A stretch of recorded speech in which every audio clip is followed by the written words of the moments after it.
હેતલબેન પટેલ તેમની સાથે વાતચીત કરવાનો પ્રયત્ન કરશું. બેન, શું કહેશો? આજે પરિવાર સાથે છે તે હોળીની ઉજવણી કરવામાં આવી છે, શું કહેશો?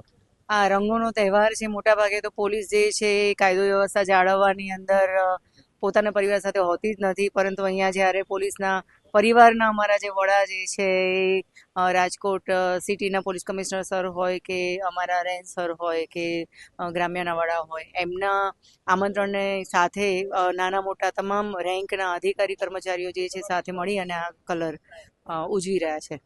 હોળીને પર્વને લઈને લોકોને શું કહેશો બેન? આજે કેવી સાવચેતી રાખવી જોઈએ અને કેની ખાસ કરીને ધ્યાન રાખવું જોઈએ?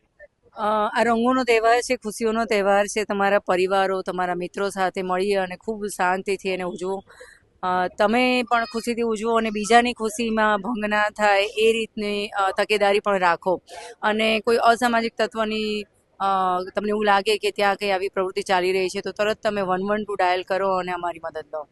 ચોક્કસથી હાલ આપણે જોઈ શકીએ છીએ કે પોલીસ પરિવાર દ્વારા છે તે હોળી ધૂળેટી પર્વની છે તે ઉજવણી કરવામાં આવી રહી છે અને લોકોને સાવચેત પણ કરવામાં આવી રહી છે. પોલીસ પરિવારમાં આપણે જોઈએ છે કે પોલીસ પરિવાર જે છે તે લોકોની સુરક્ષા માટે હોય છે, પરંતુ સાથે સાથે તે સુરક્ષાનું ધ્યાન રાખી અને લોકો સાથે છે તે પરિવાર સાથે આજે ધૂળેટીની ઉજવણી પણ કરી રહ્યા છે.